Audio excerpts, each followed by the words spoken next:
Well, hello, Maggie. How are you today? I'm good, Leighton. How are you? No complaints, no complaints. So I normally will, with a new guest, is ask them to introduce themselves, give us your backstory and how you ended up here. Sure. So, my name is Maggie Cullinan, obviously. Um, I am currently the manager of research and development at PittMoss, but I got a degree in 2019 from Ohio State in environmental science, and I'm currently finishing out my master's in soil science at Ohio State. But I did a lot with like soil morphology and soil science, just more generally, soil health. I've worked with farmers in many different contexts, but through AmeriCorps and also through University of Vermont Extension. So I've done that. I've done life cycle analysis, all kinds of different things that ended up tying together my interests in sustainability and also soil sciences.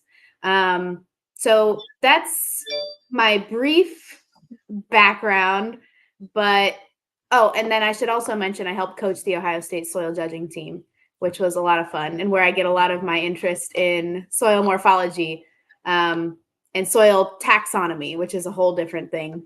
But yeah. Fantastic. Now, did you actually do some teaching at Ohio, or? Yeah. Thank you for bringing that up. I forgot to mention that. It was my favorite part. I helped teach a class on urban soil assessment and restoration. So we actually took a community plot, so a local plot owned by a landowner. For us, it was the Mid-Ohio Food Collective, a local food bank. And we fully assessed the soil, so ran chemical, physical, biological tests on it. And I coached my students through interpreting all those results, writing all of them up into a report, and making a restoration plan that fit the needs of our client and also the needs of the soil and the ecosystem. And that was a lot of fun. I really enjoyed that. I just won a teaching award for that class, and that means a lot to me. And then I also was the TA for a class about contaminants in soil and water, and that was really interesting. Wow. Okay. So there's some stuff to unpack right there. How big was the plot that you restored? So we didn't actually do the restoration on it. They're planning on iterating on this course to make it so it's like a 1-2 punch. So fall semester you assess it, spring semester you restore it. But it's actually pretty hard to get undergraduates out of the classroom. So that's like a lot of organization that has to happen. But the plot that we did, I want to say it was like a little over a quarter acre, maybe close to a third acre. So for an urban lot, fairly large actually. Mm-hmm. But part of the reason we do urban lots is because they're relatively small. So they're really manageable for a class to do. We can sample it really intensively and give the owner or the land manager really, really detailed results. And then also because they're nearby, and often urban soils are not the most degraded, but they're frequently degraded with things that you can't see unless you actually do the analysis. So what did you find in this? And I'm assuming this is in Columbus or a city? Yeah, it's in Columbus, Ohio. So I helped teach the course for 2 semesters. So we did 2 different plots. One was formerly the site of the Ohio Mental Hospital. And we expected to find some really nasty stuff there because there was like a laundry pit where they released effluent. There was a lot of like fill and construction that had been done over the years. But what we ended up finding was that the soil was actually not as bad as we had anticipated. There was a lot of fill. There was a lot of rocks, a lot of just not great stuff. But from a true soil health perspective, it was not heavily contaminated. It just needed basically a topsoil application and a round of organic matter and continual TLC is how most of these go, honestly. And the second lot had been undeveloped. It was part of an alluvial plain. So it was part of a creek bed that would flood post like glacial years. We think it was actually an outwash plain. So it was kind of sandy, which is not something we're used to in central Ohio. We usually get a lot of glacial till, which is the rockier stuff. But it was quite sandy, which was really interesting for my students to see. And because it had been undeveloped, it was fine. It was a totally normal functioning soil. It had intact soil horizons. It was really interesting to look at. But of course, there were invasive species. So when we looked at the soil biology, there's not a lot of biological testing that we can do, like within the stretch of a semester, and also expect our students to be able to understand it. So we can't do really large assays and identify communities and all of that. But what we can do is we can look at the macrofauna and the macroflora. So what's growing here, what's living here, what's functioning in this place. And we can look at respiration and things like that to get the microbial community, just the functioning of it, and tell. And we could tell that it was a slightly degraded ecosystem because of all the invasive species present and the hold that they had taken on it. The native ecosystem was not able to get a hold with the management that was currently happening at that site. But otherwise, not so bad. Gotcha. On some food. So I'm assuming if you're doing respiration, you're looking at like the Haney test. This was KOH traps. So Okay. just like, are things happening is basically the question there. Got you. So you guys don't do direct microscopy then? No, we just didn't have the resources or the instructional capacity to make that happen. It was basically 1 week. We would focus on physical and then chemical and then biological. And we had to do all of our sampling all at once. And then with the lab resources that we had and the financial resources that we had, we kind of had to make do from the biological perspective, because that one is the most intensive in terms of learning. So we have a soil microbiology class at Ohio State, but it's not a prerequisite for that course. So we would focus on soil biology on the whole, but we couldn't test for it as much as we would like to, and really, really go into that. Well, this still is very good news that the colleges are starting to look more toward the relationship of soils and ecosystems and so forth, because it wasn't a big topic 10, 15 years ago. No, this class was started, I think, 13 years ago, and it is still very unique across the country.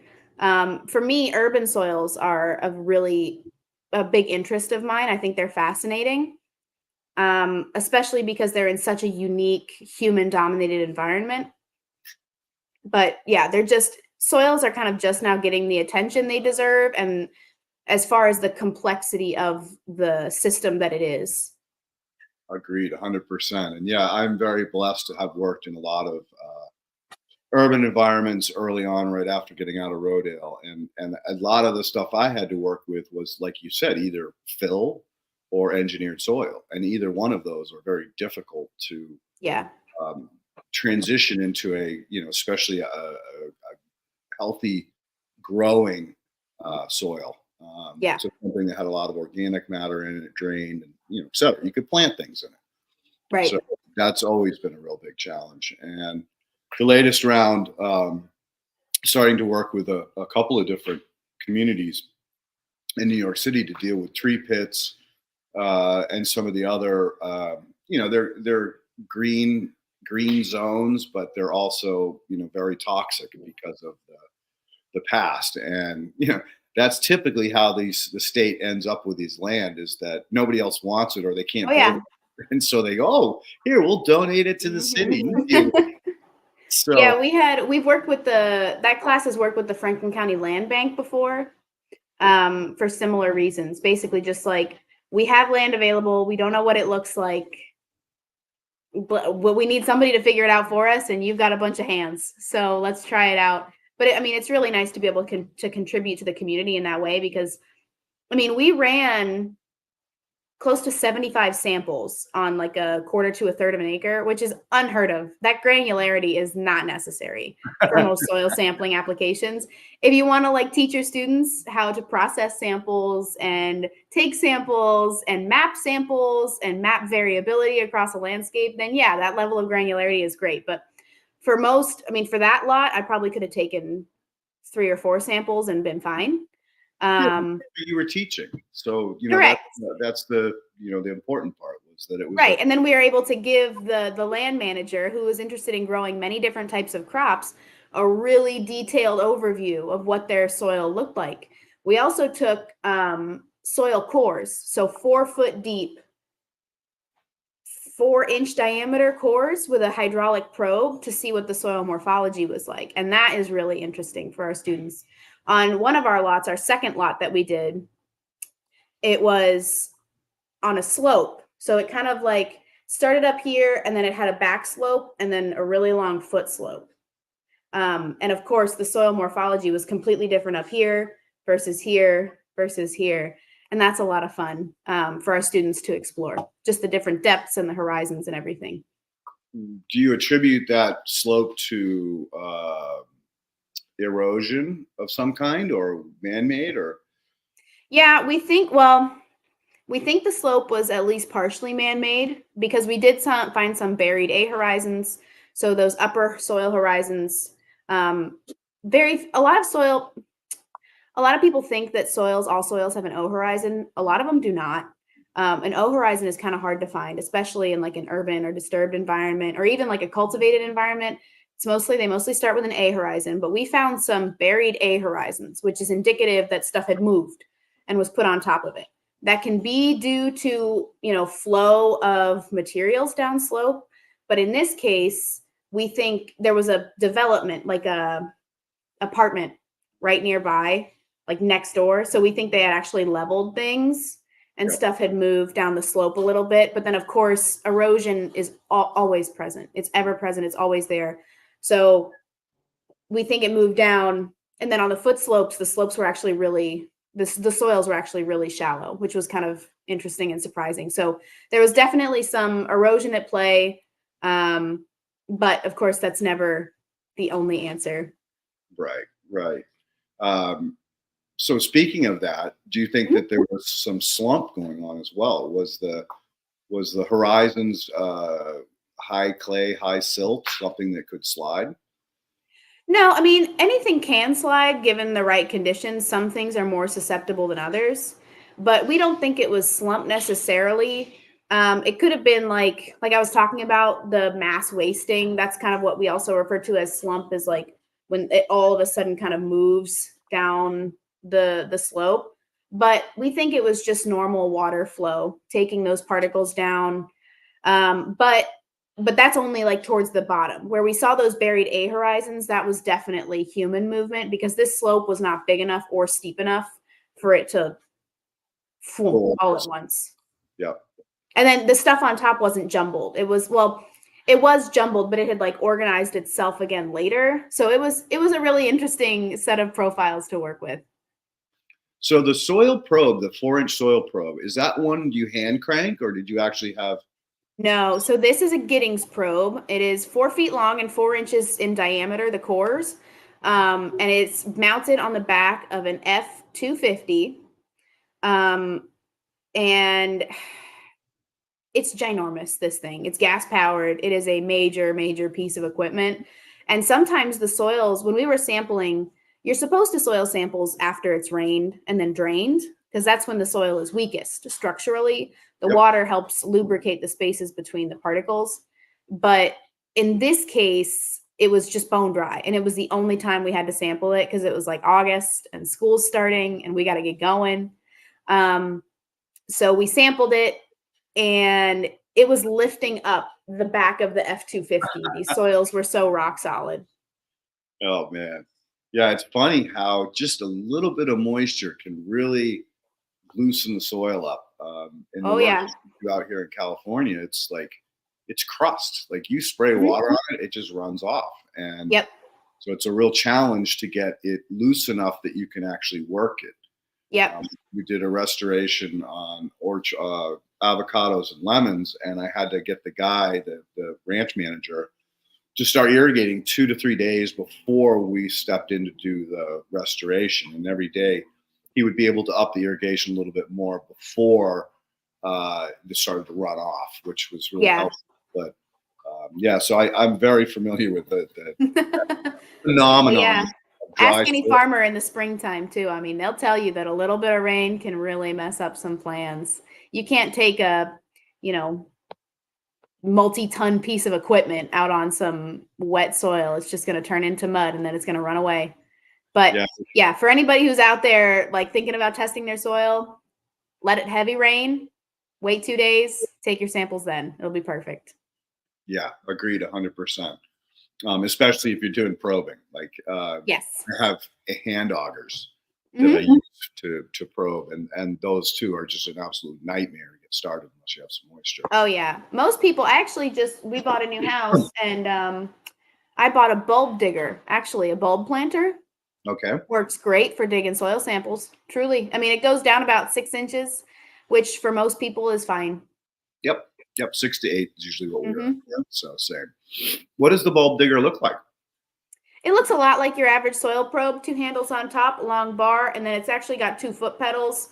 And then it's like 2 inches in diameter instead of those usual like augers that are a lot thinner. So this one's larger because I'm a soil morphology nerd, so I like to have the whole core so I can pick it apart and look at the insides and see what the horizons look like and everything. It's funny. I had Andy Marsh on last week from Rhizos. She's been doing the soil biology tests for me, or my qualitative or quantitatives, for the last year or two. And I meant to ask her this question, and it drives exactly on what you're saying, because you're a nerd on the morphology. How has it changed? I was interested in doing, or I have in the past used a very, very small, thin diameter or thin walled stainless steel tube. Take core samples out of a root ball. I had a number of landscape plants, sizable trees, 20 footers, that were getting planted, and I was having some issues with the top not greening up in the spring. And so by using that probe to go down in there, I could see that actually the clay that the soil was surrounding this tree had turned basically to rock and locked out all biology. There wasn't even anaerobes in that stuff. But I was thinking, that might be a better way for, us soil geeks to do biological tests, is to actually take that little core so you can just see the different layers from the root ball, because there's often a variation in the soils around the root ball as well. Oh, I mean, always. There's a lot happening in like rhizosphere sciences and stuff like that. What happens next to the roots? How do plants actually change their own soil environment to make it fit their needs? It's really fascinating stuff. I am not up to date on that. I look much more at the whole, like the bigger system, but the stuff that people are finding out about the rhizosphere. I mean, there was a whole rhizosphere ecology class at Ohio State. And that it just seems so interesting. It really is. I remember 15 years ago, I would get into arguments with people about pH, and I was like, well, listen, don't worry. The biology will, or the plant will adjust the biology, which will adjust the pH so that it can mine the things that it wants. And, I got people just screaming at me, telling me I'm a lunatic. I don't know what I'm talking about. And that pH is. Yeah, science is on your side these days. I mean, we're finding out more and more that the pH of the soil on its own is less of a factor than we think it is. I mean, I'm in several like gardening groups on Facebook, and soils are not well taught. So I try to step in where I can to answer soil questions, but a lot of people get there before me. And sometimes people will give advice about pH. Somebody will say, I found out my soil's pH is 7.2. What do I do? And the answer is honestly, probably nothing. Right. But people are like, oh, it needs to be between 5.5 and 6.5, or it's going to be a problem. And that's just not true. And we know it's not true because all kinds of plants grow all over the place. So how are they doing that? And they make their own home. They figure it out. Yes, they do. And often they do it in succession too. So one plant does its work, so the next plant can come in and do its work, so that eventually, you'll start getting the later succession, deciduous trees and shrubs and everything else. That goes back to that, you want to call it evolution or morphology, whatever. But that's the really interesting part of soil. And again, the reason why I wanted to get you on here is, let's before we get into morphology, let's back up just a little bit and touch on taxonomy, because when I first heard, you use the word soil taxonomy, I'm like, what? Wait a minute. people have actually taken that component to another level, because I preach sand, silt, and clay and organic matter as the physical components of soil. But with taxonomy, it's a whole nother level. So maybe you could just kind of brief the audience on what is taxonomy or soil taxonomy. Yeah. So soil taxonomy it's directly tied to morphology. Soil taxonomy is basically the language we use to describe our soils.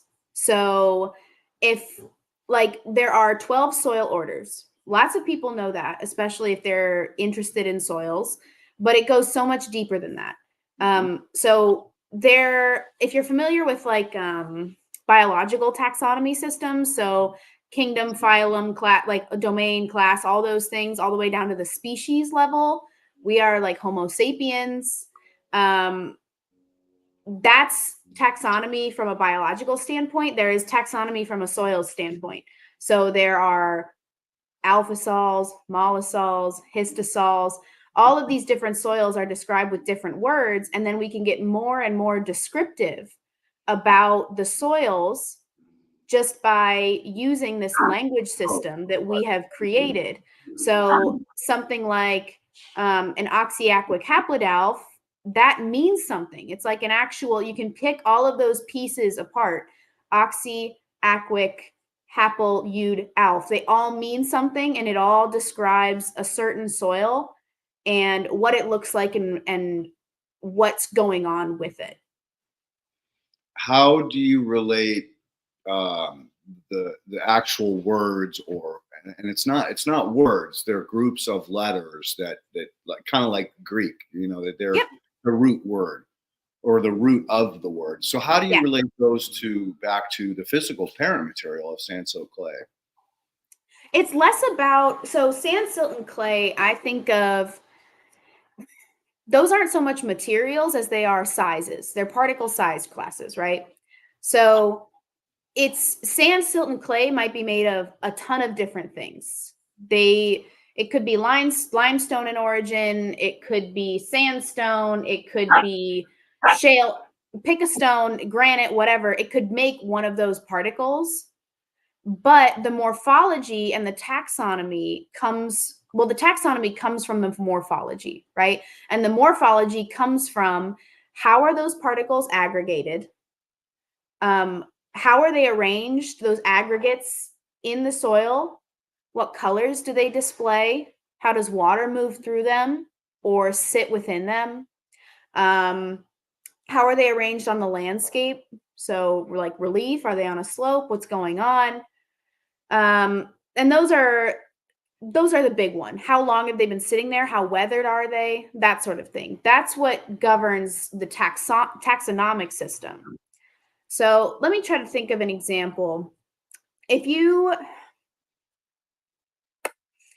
For example, the mollisols of the Midwest are really fertile soils. When you think of soils and you think of those deep black, when you dig a hole, it's just like all black material. It's really, really deep. It's very, very silty. But it doesn't just have to be silty to be a mollisol. Most mollisols are silty on top to a very deep extent because they're formed from loess, which is wind-blown silt. Silt that's blown over from somewhere else and been deposited. Gets really, really deep, and then it builds up in organic matter. And that darkness, that color, is actually part of what defines something as a mollisol. It governs how we understand that soil and how we define it using the taxonomic system. Wow, this is cool. All right, so I have a long-standing beef with soil science on this one topic, and you're probably the first person that may relate to it or may shut me up, and that is I believe that sand, silt, and clay should be measured by their physical attributes, not their particle size. So, i.e., silt has a negative charge. Sand generally has a neutral charge, although it depends. There are some, like the black sands and the blue sands, that have other particulate green sands have other properties to them. But typical sands, right? Like the like the light colored tans, whites, those guys pretty much don't have a charge. And then clay is just amazing because it has both a positive and negative charge.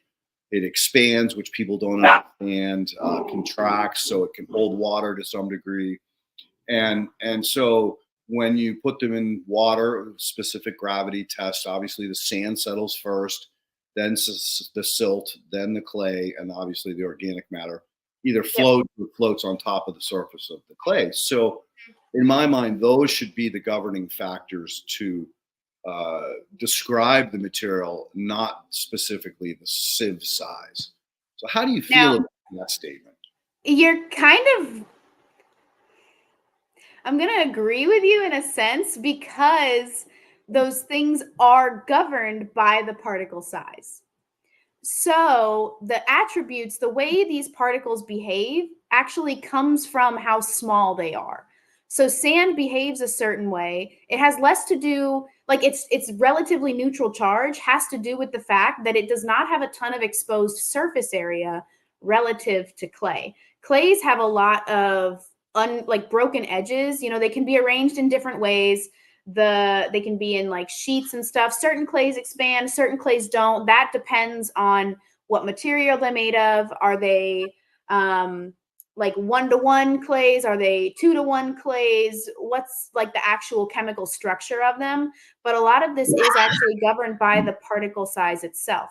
So because clay is so small, it does things that sand does not do. It behaves differently when water hits it. That's why, you know, sands dry out really fast, but they get a lot of gas exchange going. But clays take a lot of time to let water run through unless they aggregate. But clays aggregate, they flocculate because they're so small, because they have a lot of exposed surface area. So those negative and positive charges can actually influence the way they behave in the soil solution and how they interact with other particles. So maybe that makes sense. No. I'm loving it. I'm fucking loving it. Right. So here's one other firecracker that gets me in trouble with soil scientists, and that is, I tend to say silt is a form of organic matter, not of just pure mineral. Now the tree itself, right, as it grows, there's mineral in it, right? As it decays and goes back to converting into soil or into silt, then there is mineral properties to it. But unlike sand and unlike clay, wet silt, if you like pick it up or stick your hand in there and pull it out, it smells bad. It's anaerobic. Whereas I've yet to find sand, pure sand that can go anaerobic, or pure clay that can go anaerobic, because they just don't have those properties. How do you feel about that statement? That's interesting. It makes me wonder what like silts you've worked with, because silt, again, from my understanding, is a particle size class, so it can be made of anything. And whether or not like what the behavior is governed by the particle size, but also what it's actually made of. What size, what are the particles of silt size that you're dealing with? So organic matter, we tend to think of organic matter as being similar in size to clay particles. Silt particles are larger than clays because they're a little bit more resilient to the degradation. They haven't weathered all the way yet, but organic matter breaks down really fast. So it tends to end up in that clay size fraction when we think about it. But silt has this really interesting flowery texture to it. And that's why it's its own particle size class, because it does behave completely differently. It's a very separate material. It doesn't, you can't like form a long ribbon with it like you would clay. And it doesn't just crumble apart in your hand like sand does. It does hold its shape to an extent, but again, it depends what else is in that silt, right? What's stuck to it? What's coloring it? What's happening there that's different from a different kind of silt? I love it. I love this conversation. So typically people think of silt as, in soil, right? So, I've got a sandy loam. So that would be sand with a lot of silt in it. Or I have a clay. What is the way they describe the sandy clay. Well, there you could go back to the soil pyramid, which the hey, textural triangle. Yeah. yeah. Ken, if you get a second, pull up the textural triangle so we can talk a little bit more about that in detail. But to go back to understanding, like, the silts that I often work with are, typically, like you said, muds. Like, so very high in moisture holding capacity. Generally black or very dark brown. Typically, you'll find these in backwashes and eddies and rivers. So, again, this is like when you start to think about, like, weathering, chemical weathering. So Yeah. we start at the top of the mountain. It gets exposed to cold and moisture, which freezes, expands, and cracks the rocks apart. There you go. One that's colorful and that you can pull up that's easy to read. And if you could blow that up, that'd be even better. So now you've got perfect. Thanks, Ken. So I'll have you pull that back up in a minute. But for right now, we're going to stick on an understanding of weathering. So the rock falls off the mountain, smashes into a bunch of other rocks. Eventually, all of those collisions create smaller and smaller pieces. Eventually, the water will start to collect in valleys, in depressions, and start to create feeder streams, which create rivers, which are rapidly moving down, the mountainside, the slope. Again, making more and more different particle sizes as they collide. But then eventually you get to a point where the river starts to flatten out. And there's where you get your floodplains, and again, very, very fertile soils that tend to be very black. So typically, if you look at rock and you smash rock up, it doesn't turn black, it turns white or different colors. Like, say you got olivine, so it'll be more of a green hue to it or whatever. But when you look at, like, the whole process of that from the top of the mountain down, you're traveling through forested areas, and those forest areas are dropping sticks, trees, twigs, branches, acorns, all organic matter that is then getting caught up into those rivers, especially during the flood in the spring. It's ripping soil down with it as well. Yeah. So there's where all that organic matter that comes into play, that creates that fertility and that heavy silty soil in the floodplains. So there's my brief explanation of why I state that silts are a lot different than just material. There's more to them than parent material, like rock. Oh yeah. Clay. There's always going to be more to them than just the particle size class, because it's the governing thing about them, but it is not the only thing about them. You have to understand, what type of silt am I dealing with here? Where did this silt come from? What is it made of? What has it gone through? That sort of thing. And that's why we have a different name for windblown silts, right? Loess. That's what that's called. It's got a whole different name because it's different in origin than the stuff below it. So this goes back to, and this is another understanding that I've stated a lot, that 80% of soils pretty much worldwide are built through transportation, either wind, flood, movement. That's a natural process. Fair to say?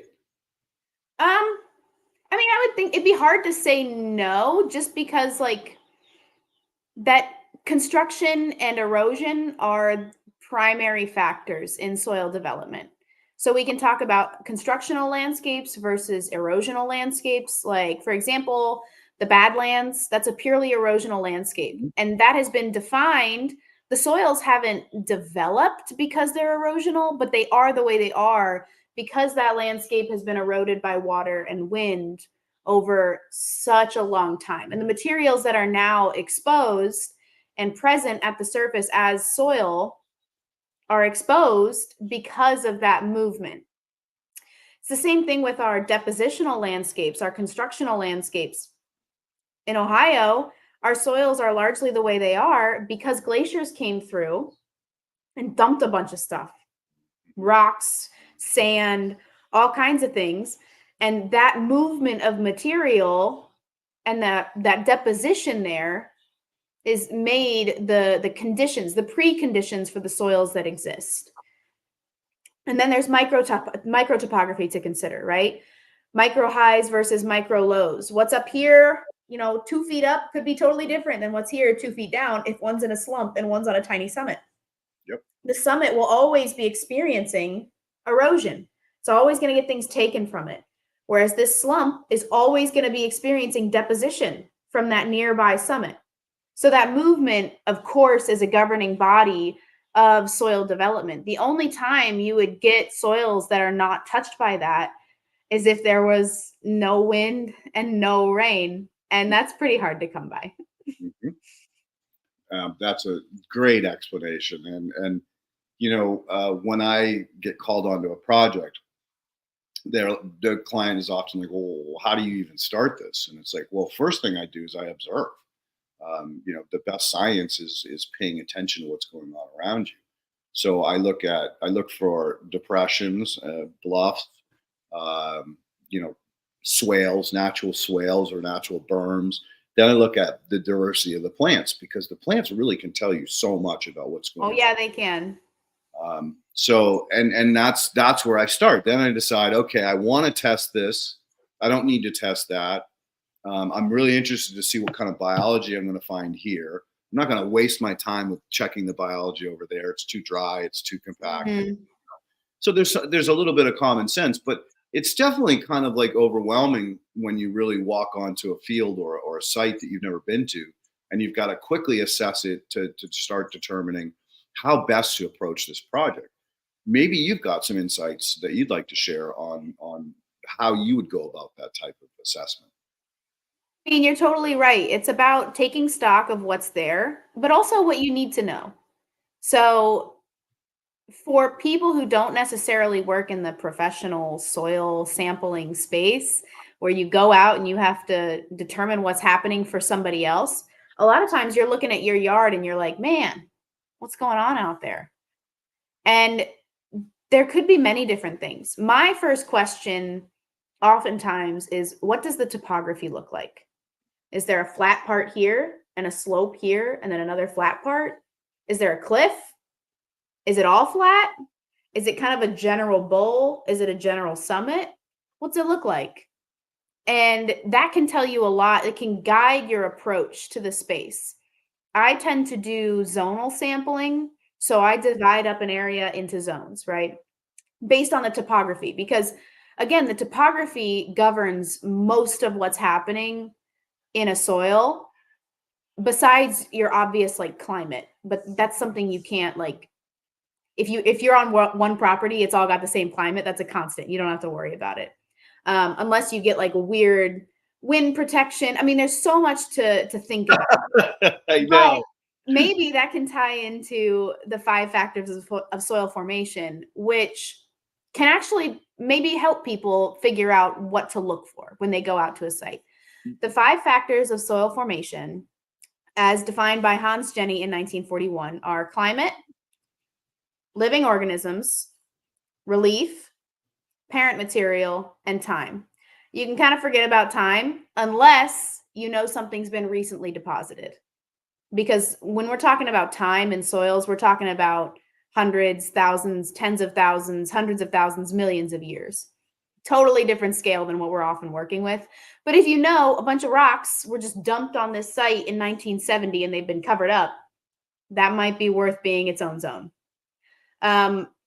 When you go into, so relief, that's just topography. So I already talked about that. You have zones, flat areas, summits, depressions. What are you looking at? How can you divide up what looks similar and what looks different? That's a big part of it. What looks similar and what's different? In one area, are there plants growing versus not? Those are probably 2 different zones then. That could be happening for different reasons. Is one of them really compacted and the other one's not? And that's why plants are growing? Or is one of them so contaminated with PCBs that nothing functions anymore? You don't know until you test. So you should test those two areas differently. Climate, again, constant. But if you know this side of my house never sees the sun, conditions are probably going to be a little bit different there, and you should test it. You should make that its own sort of zone. So, I mean, that's how I approach it, right? What are these governing factors in terms of how soil functions and how it's formed? And how can I account for that in my testing? Nice, nice. I love that you know shared with the audience about those 5 key principal factors, because that's not something that's generally spoken to publicly. But in permaculture, permaculture's got its own spin on this stuff, and theirs is more like, well, you got to sit with the land for a year and really watch, what's going to happen, during the Mhm. wet season, the different 4 seasons, and et cetera. Yep. And it makes a lot of sense that you approach things that way. Personally, with the work that I do, I don't have a year. I can't Oh, do no. so I have to be a detective. I have to go like, look, all right, common sense. When it rains, the water's going to channel here. Yep. I can see that the water built up here based on the fact of transportation. It's muddy. I can see the little river ravines from where the moisture from last season came into play, and why it pooled and where it did. So I think there are a better approach, like what you're talking about, is the 5 principles, instead of like, oh, take a year off and see what happens. Well, I mean, that's a real concern, is time, right? How much time do you actually have? And for me, relief, the topography can be a shortcut a lot of the time. If I've only got an hour to go out there and figure it out, then I'm looking at the landscape. What's it look like? What's the relief look like? Because that's going to tell me how water moves more often than not. Now, that said, you're not going to be able to see something like a durapan or a fragipan or some sort of hard pan layer in the soil that causes water to build up unexpectedly. There's all sorts of things that you can't necessarily anticipate. But when you've got a limited amount of time, slope and aspect are 2 huge things. Where does the water move? How does the sun hit it? And then the biology can also tell you a lot. What's growing on it? What lives here? What likes living here and what doesn't? Agreed, 100%. And that's one of the reasons why, whenever possible, I get a piece of equipment out there and dig a pit. And I do multiple things with the pit. First, I get in there and check the horizons, obviously. Look for that black layer, that pan where the water hits a certain point and then is forced to move laterally. And then based on that, you can often chase the elevation of the soil above. Yep. Know that pan layer is going to be probably pretty consistent with the surface, unless you're exposed to incredible winds and rains and stuff that can change the elevation. So maybe they're pitched instead of parallel. Well, and you must be like an expert in your local soils where you are digging. And really the only way to become like that is to dig a lot of holes. And it comes with practice and it comes with time to know what to expect. If you ever get the chance to talk to somebody who's done soil survey, talk to those people. They are amazing. They know so much about their local landscapes. They can name all the soil series and the katinas that they appear in. So the sequences that are common across the landscape, they know all of that. It's cool to talk to them. One of the joys that I've gotten to experience through doing like soil judging and going to soil survey conferences and that sort of thing is actually learning what different soil surveyors look for in different places. So in the soil survey conference was in South Dakota in 2023. And that was, no, I'm sorry, it was North Dakota. And that was so cool. I saw biscuit tops on salty soils for the first time in my life. We don't have saline soils here in the East. It rains too much, but out there they do. And it changes the structure of them. So those soil surveyors are looking for something completely different. In Ohio, we would look for like fragipans sometimes, but they're not always present. Other places you get durapans, which is like silica buildup. Out here, like in Pennsylvania, there's a lot of shale. So that causes lateral water movement. But there is no such thing as like one thing to look out for everywhere. And I think that's something that people don't necessarily understand about soils and how they vary across the landscape, both within, a single garden all the way to the entire continent. They vary immensely.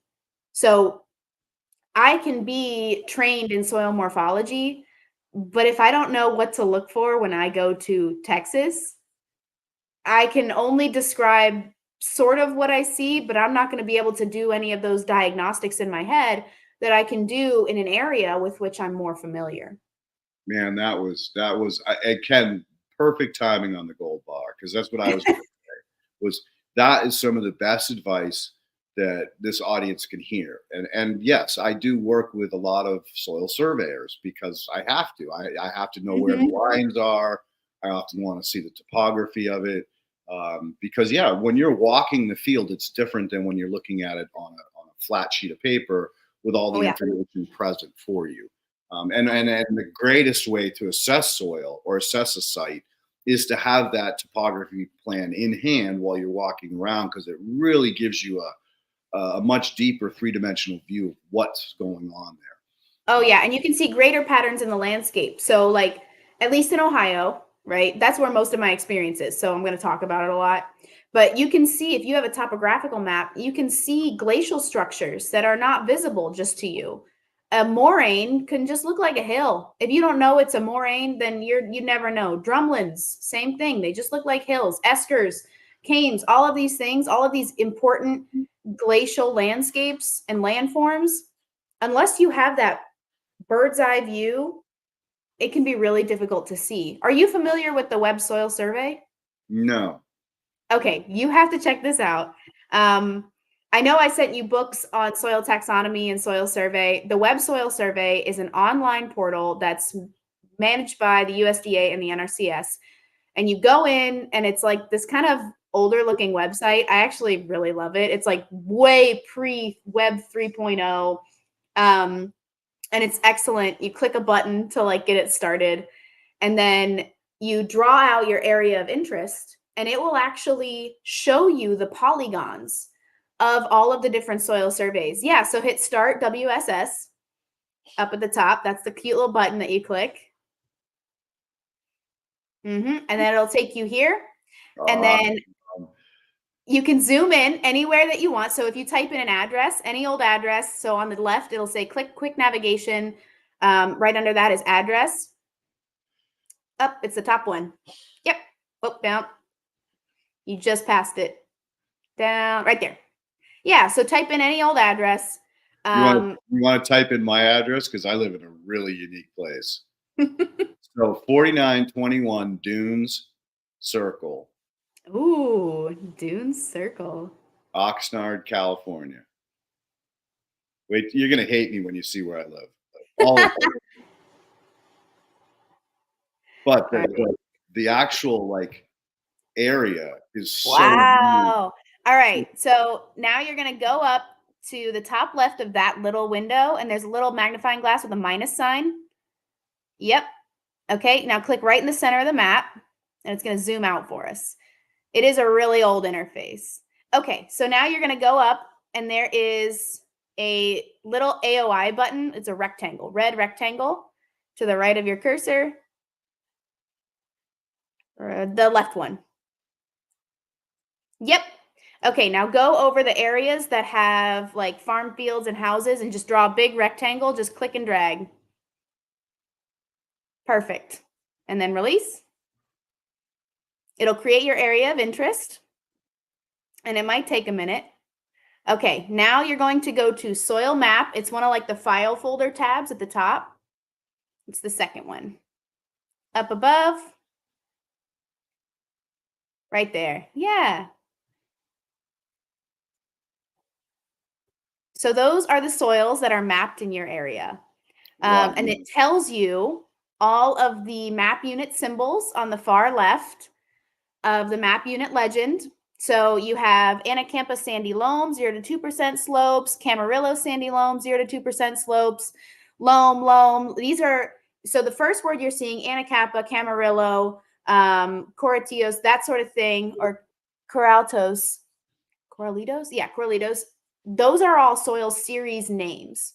So a soil has been identified. It's been seen over and over and over again. The conditions for that soil are present, and it's in a similar place under similar conditions. And soil surveyors have said, yeah, I've seen this guy a lot. He gets a name. And they name him, and then you can see him all over the place. This is common throughout the U.S. Each state has their own state soil series. So California, I think San Joaquin or something like that. I forget how to pronounce it. I think that's the state soil. Ohio is Miamian. Indiana, not very original, Miami. I like New Jersey's. It's Downer is the soil series. That's a good one. But these are all soil series, and that soil map, the Web Soil Survey, can be so useful. It's not perfect. It's not, if you zoom in too far, it's like, it's not going to be accurate to this scale. But generally speaking, it's pretty accurate. It can give you an idea of what to expect when you go out on that landscape. Like, what would a soil surveyor expect to see out here? And then you can say, yeah, this checks out, or I don't think that's right. And you can actually check against those series names and their description. And there's a ton of different indicators. I highly recommend that everybody poke around on the Web Soil Survey. Just look at stuff. If there's ever a question, most of the buttons on the Web Soil Survey have a little I button next to them for information, and you click it and it'll just give you a full description of what that parameter is or what they're talking about or whatever. And then a lot of them are actually connected through to Soil Web, like the Soil Web Explorer, which is through UC Davis. I think it is UC Davis. And they actually connect all of the soil series descriptions to illustrations.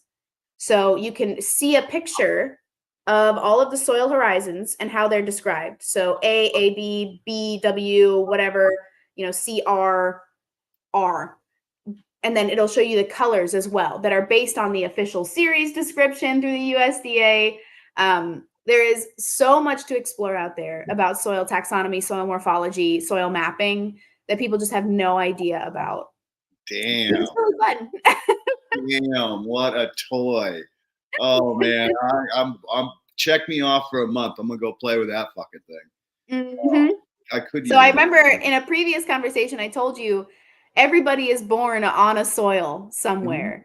And that's one of those tools that you might be able to find to use it. A lot of those soils are like unrecognizably urban at this point, if they're under a hospital or whatever. But you might be able to find a soil that's really common to where you're from and actually identify that as like, that's my guy. That's probably the stuff that I was like born on. Or when I first got out of the crib and was playing with the dirt, that was my first, that was me. My first inoculation of Mother Earth.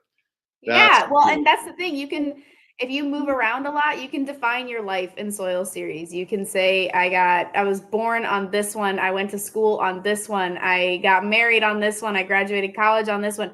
It's just like they're unique to their place. And I think like that is so I just have to say something, Maggie. Now that's a true soil nerd. Okay. He's right. Now you know why I like her, Ken. Yeah. So what a fantastic tool that anybody can have access to. Totally to get free. A better understanding of their property and how best to manage it, depending on what your goals are and how to, how to manage it and how to accomplish those goals. So yes. Thank you. And that's the whole point of the Web Soil Survey, is to get people to understand the landscape, how to best manage it, and how to deal with it. Is there a world international map? I don't know. There was there was a world soil map in development, but soils are really challenging to map unless there's a really concentrated effort. So the soil survey didn't start until, most of it happened in like the 1950s. But again, it was just guys going out and digging holes and looking at them and describing them.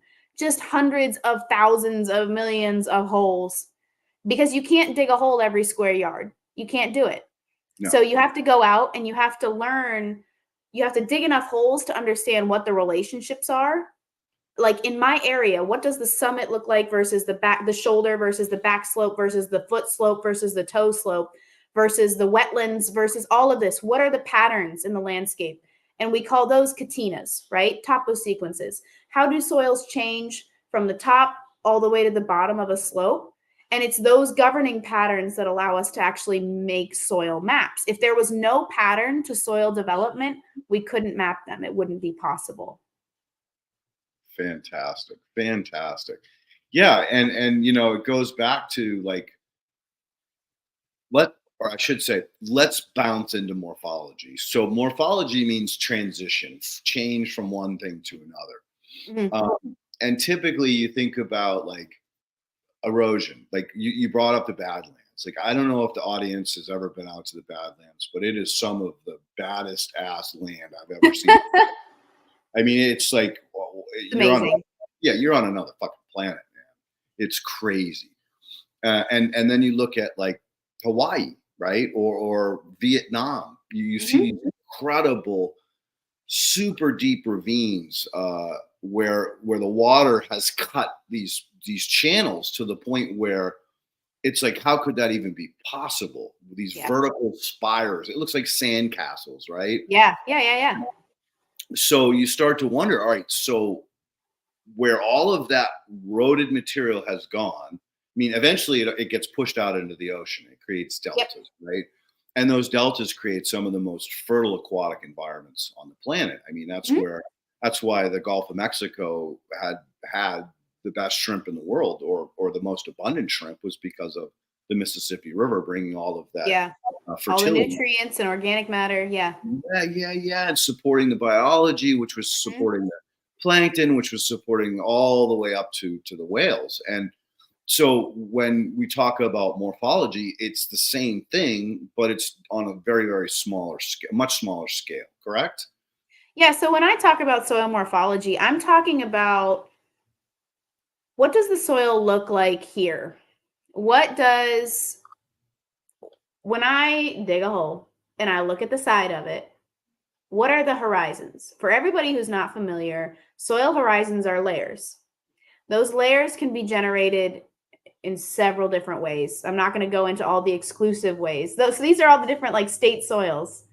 But yeah, they're really interesting to look at. They're all totally different. But like, let's take, for example, there's one like sort of at the top right. It's got a dark layer and then a white layer and then an orangey layer. So and two in from the left. Yeah, so it's right in the top middle there. And right there, yep, that one. So those are really, really clear soil horizons. You can see the layers that form. And that one, if I were a betting woman, I would say it's a spotosol, taxonomically speaking. But what you can see there is an accumulation of organic matter on top. That defines that first horizon. That would be an A horizon. Then you have an eluvial horizon next. So water moves through that layer. It's probably sandy, and it takes all of the staining agents with it. So the only thing that's left behind probably is quartzite or silica sand, and it's very coarse and white. It's an E horizon, an eluvial horizon. Below that, you have a B horizon, probably a BS or a BHS, not totally sure, but that's where the staining from above gets deposited, because that is more rich in clay. That's where the water moves and it starts to slow down. The clays accumulate, the staining agents accumulate, all of those things start to really get held on by the soil at that point. And then below it, it's a little bit lighter in color. The staining agents don't go down all that far. So you have another different soil horizon. So that's what I'm talking about when I talk about soil morphology. Excuse me. What does it look like? But also, where is it on the landscape? So that soil, because the water moved down through the profile, it's probably not on a super steep slope, because the water wouldn't move down through the profile if it were. It would just move off of it.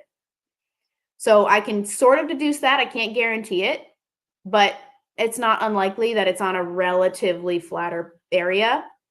The texture of the soil.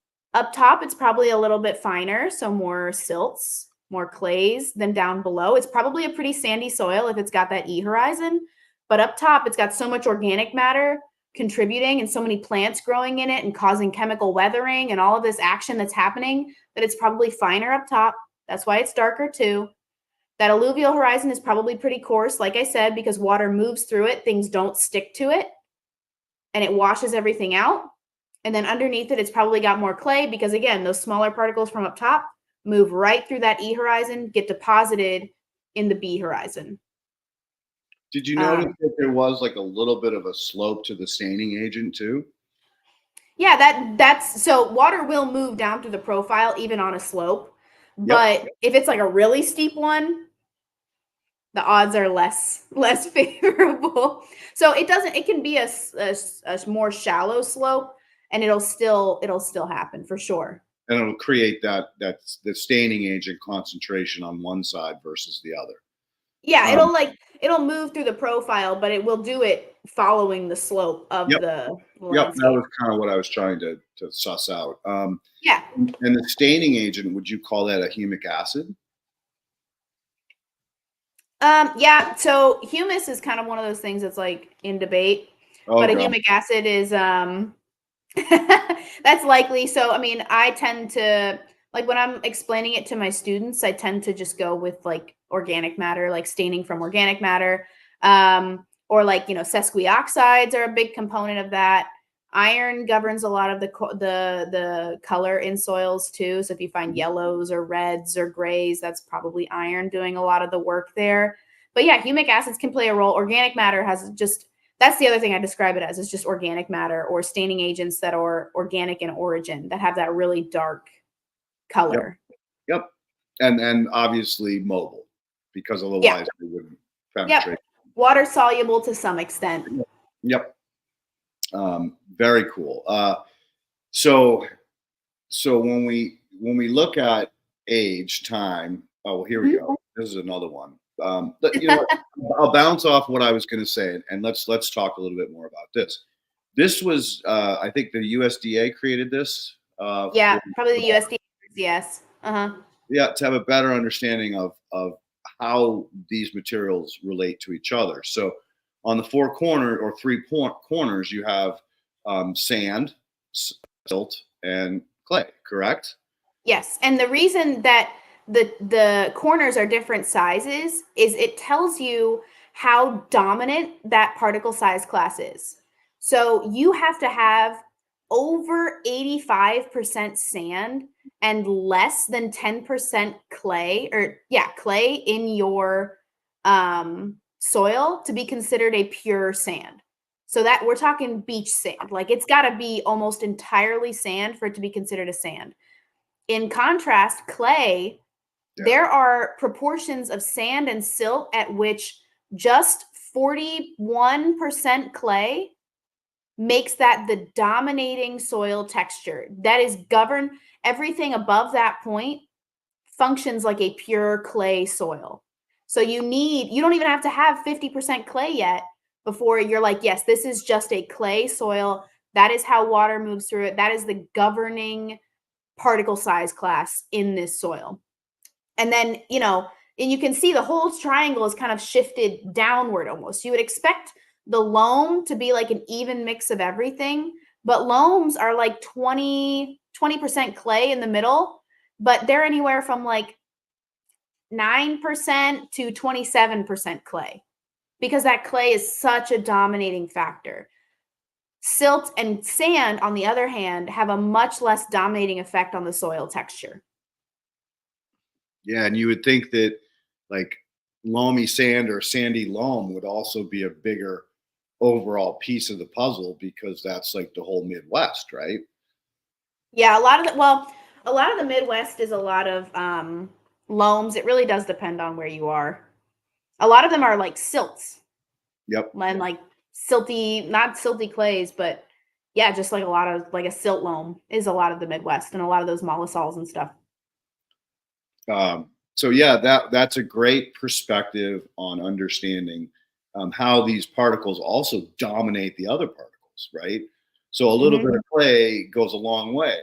Oh yeah, for sure. And I mean, people will say, this is one of my pet peeves actually, when I am in a gardening group and somebody's like, I've got clay soil. I'm like, you You might have clay soil. You're just like noticing a lot of clay because it does sort of like take over when you pick it up and it like gets mucky or feels weird, or you just look at it and you're like, this feels like clay, but it totally could be silt. It could be a silt loam. It could be a silty clay loam.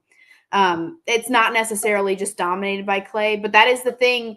I mean, clay is such a dominating force in soils because those particles are so small, because they have such an electromagnetic Pull. like property to them. Yeah. They alter the functioning of the soil. They flocculate, they aggregate, they change how water moves and how nutrients stick around or leave. It's a lot for little clay. Yep. And again, that's why I love clay. And people hate it.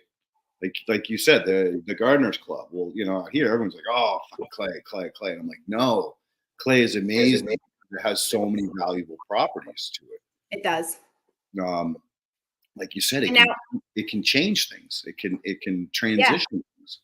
And it can be really fragile, which is another thing. Clay has to be managed properly. So when I'm talking about like flocculation and aggregation and all those things, if clay is repeatedly tilled, it will break down and it will cause compaction. It'll turn into like a cement, right? Mm-hmm.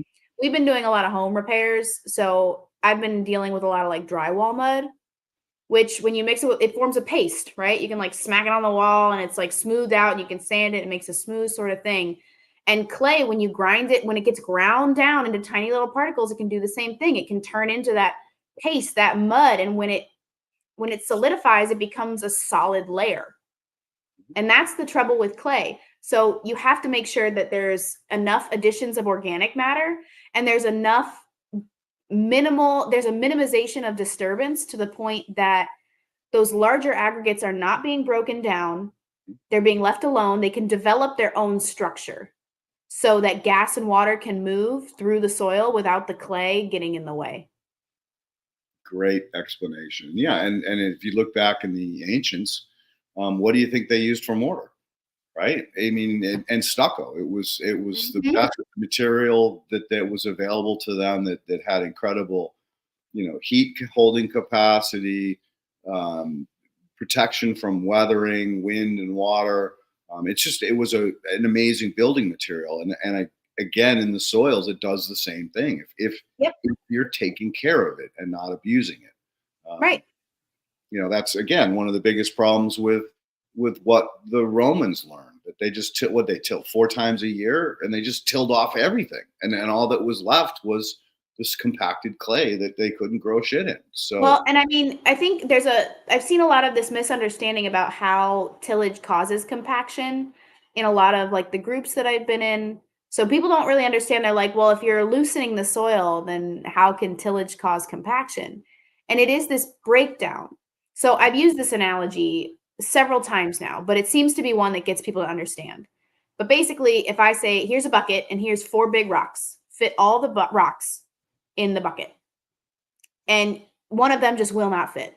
It won't do it.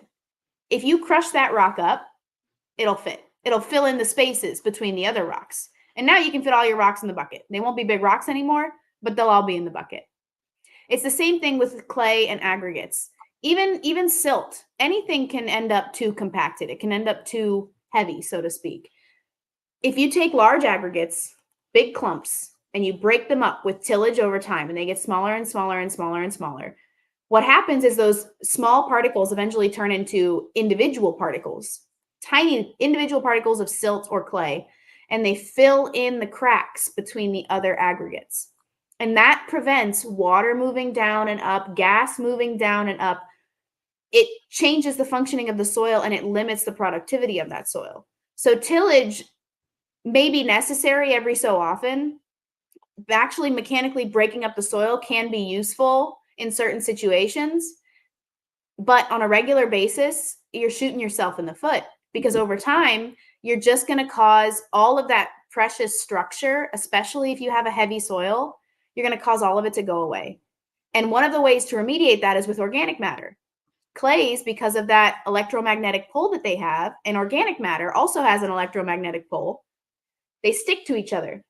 So the clays actually adhere, and then they form these balls, and then those little balls turn into bigger aggregates.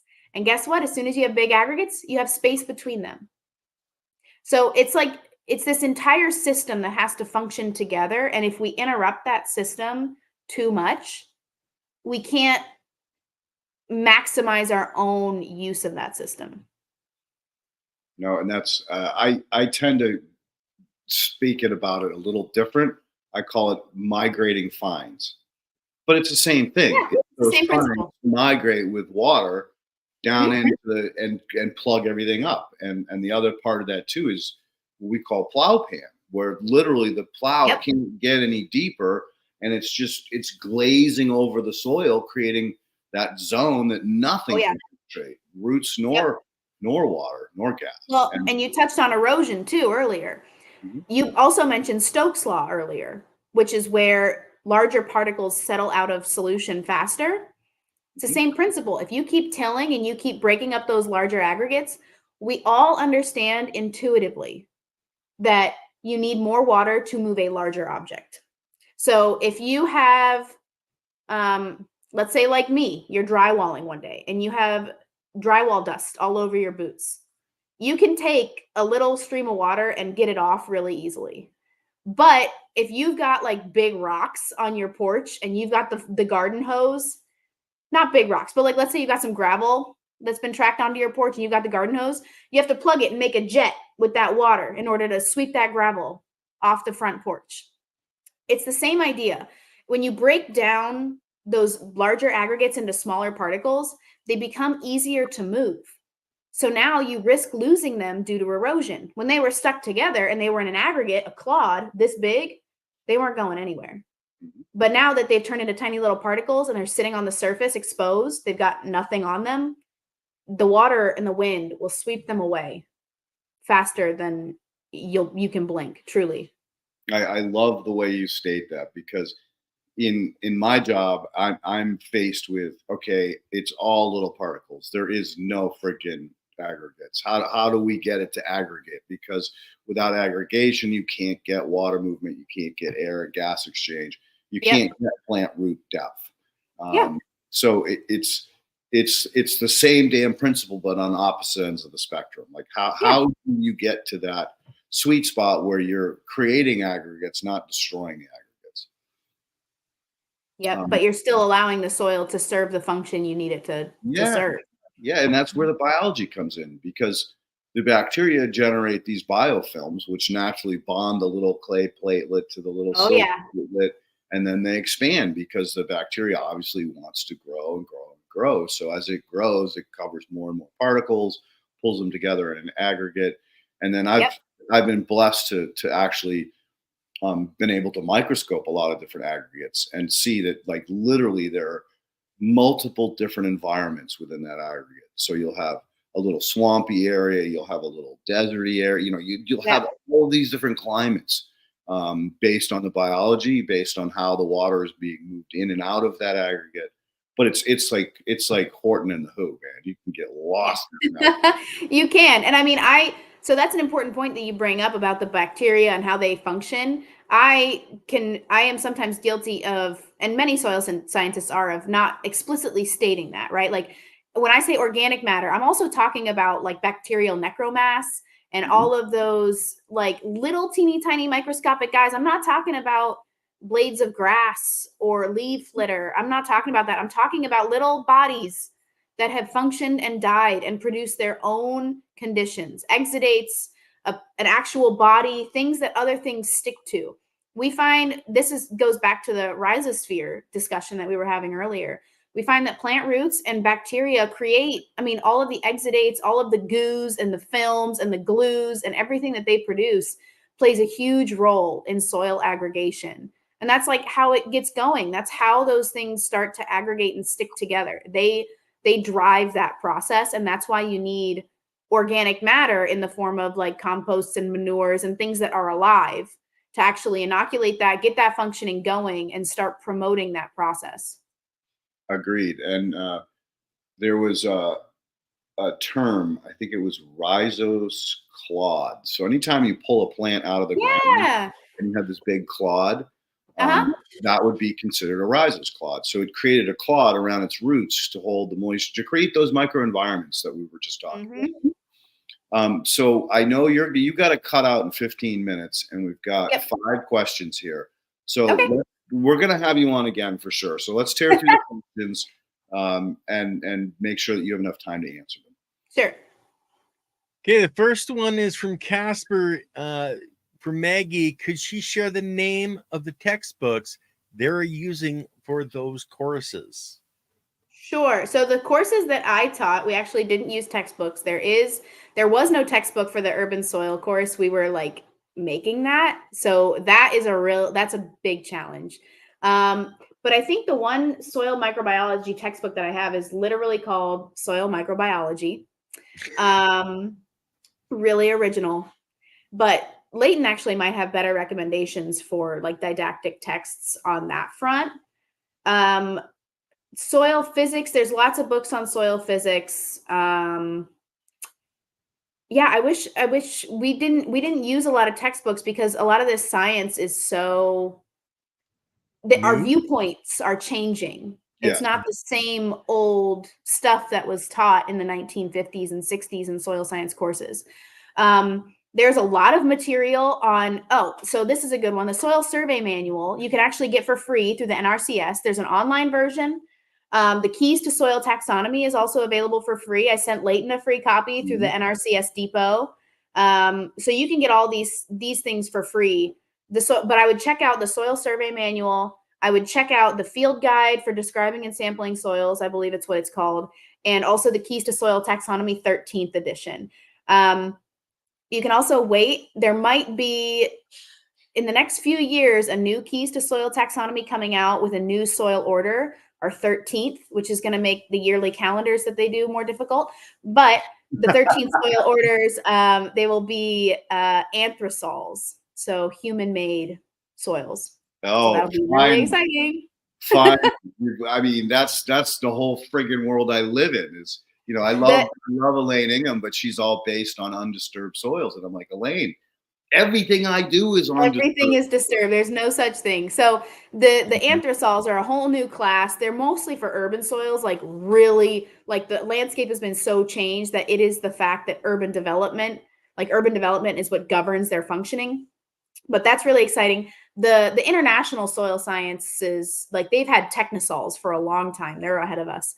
But that's also the same thing, like urban, like human-made soils. But I don't want to forget any other questions. So go ahead. Okay, well, our next question leads back to pH in the soil for cannabis. Is people are saying to shoot for 6.8. Would you guys agree with that? Oh, I mean, yeah, go ahead. No, Maggie, you go first. No, I was going to say, like, I'm not a cannabis producer, so like this is not like my wheelhouse. I try not to give advice, but again, plants kind of create their own conditions. So 6.8, you've got a lot of available micronutrients. You've got a lot of available macronutrients. You don't have like toxic micronutrients, like you don't have toxic iron and aluminum at that pH. So I would think it's fine, but Leighton probably has a better idea of what he's talking about.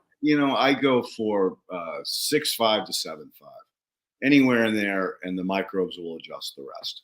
Yeah. So you don't, unless you're hydroponic, then you don't have to freaking freak out. Just get in somewhere in that range, and she'll take care of the rest.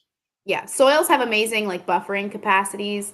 So as soon as you get into like container growing and hydroponics and all that, that can be a different, trickier sort of mechanism. But if you do have biological functioning, even in like container grown systems in potting media, that biology in those plants can really adjust their own conditions.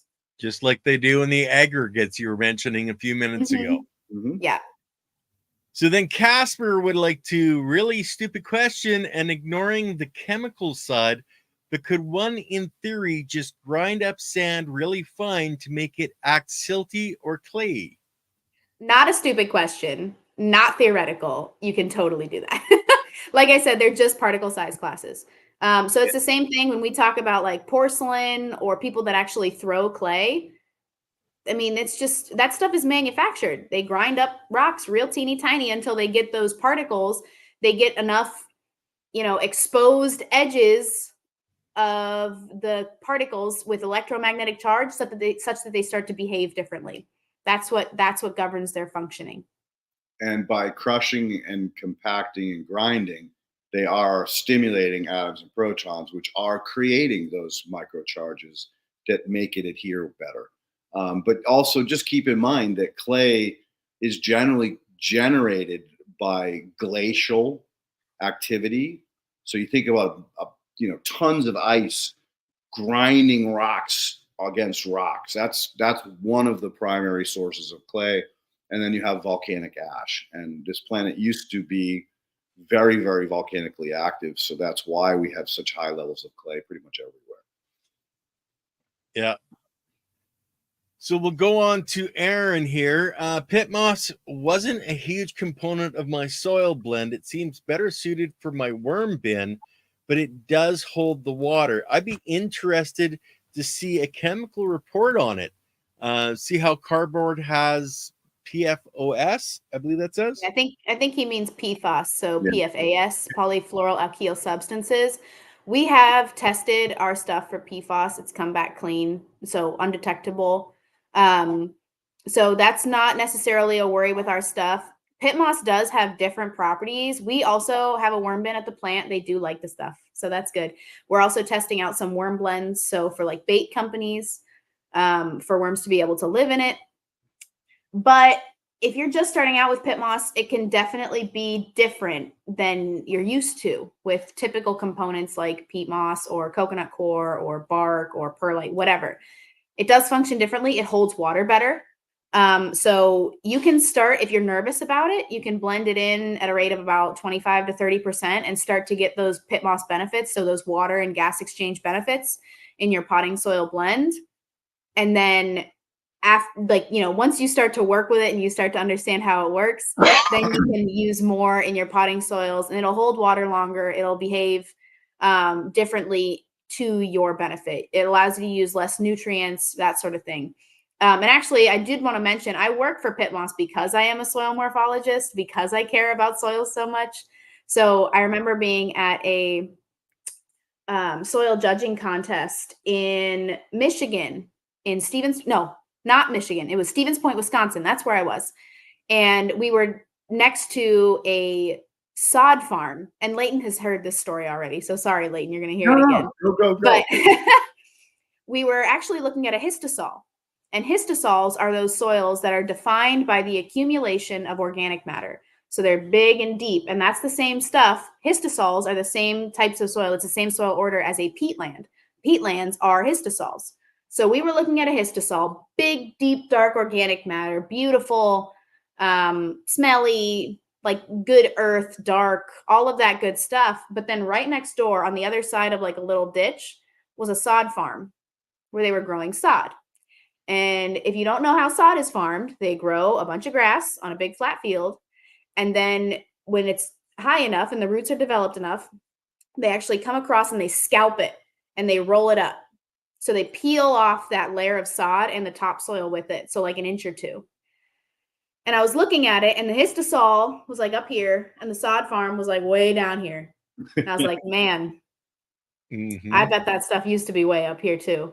And I was thinking, and then you start to learn what goes into our potting soils, and it's peat. And like I said, peatlands are histosols, and it's the same thing. They drain those peat bogs. They take big vacuum machinery and they vacuum up all of that peat, all of that histosol. And that's something that I really cared about. So I was actually looking for like peat-free soils, and I came across PittMoss, and the rest is history. And that's why I work there now, because I really do care about the darn peatlands. I want them to stay where they're at. Agreed. I like that too. And let me just verify something. PittMoss does not use boxes that are coated with waxes and glossy picture. That's where your PFASs come from. So we don't use waxed cardboard or anything like that. Just the like clean corrugated stuff. A lot of like cardboard glues people can be worried about. Those are usually starch-based glues. So they'll degrade anyways. Like those are naturally derived glues. But yeah, we are really strict about our feedstocks for that reason. And also the colors are basically soy dyes. They're not the old dyes that cause all kinds of problems. Those were all banned years ago in America. I think there's still places in the Far East they're used, but so the material is clean. They're pretty anal about testing it regularly to make sure that what they're selling is solid material. Yep. Mm-hmm. And one last attribute to PittMoss is that it does hold nutrients. So if you're making like a JLF fertilizer or a compost extract and you pour it onto that PittMoss, it just soaks in there, sets up top, and it has amazing properties to it. Yeah, it prevents leaching really well too. How long does it last in a soil? Like before it breaks down? Yeah, because like a cardboard, it breaks down pretty fast. Mm-hmm. Well, I mean, that's sort of the goal. Like if you use it in your native soil, it's an amendment, right? So you want it to kind of break down and become part of that system. We haven't done extensive testing to that end because we are like a potting soil company. So we focus mostly on horticulture. But that's actually something since I've joined the company, which was not that long ago, but that's something that I'd like to do a lot more of, especially now that I've got my own garden. But we have one of our sales reps, actually, he has his own garden and he uses PittMoss Plentiful almost exclusively. And he's created some really like beautiful stuff. And it kind of sticks around and provides that structure like we were talking about. Clays aggregate around the particles and everything, but it becomes part of the system as opposed to just like breaking down and disappearing. So think of it as like a bonding agent. So basically, the PittMoss is bonding the clay and the silts and the organic matter and everything together. And then as the PittMoss dissipates or gets consumed, you still have structure because it's created a clod. So again, it acts as like a fuel for biology. It's a carbon source. And then they create that aggregate. Superfood for biology.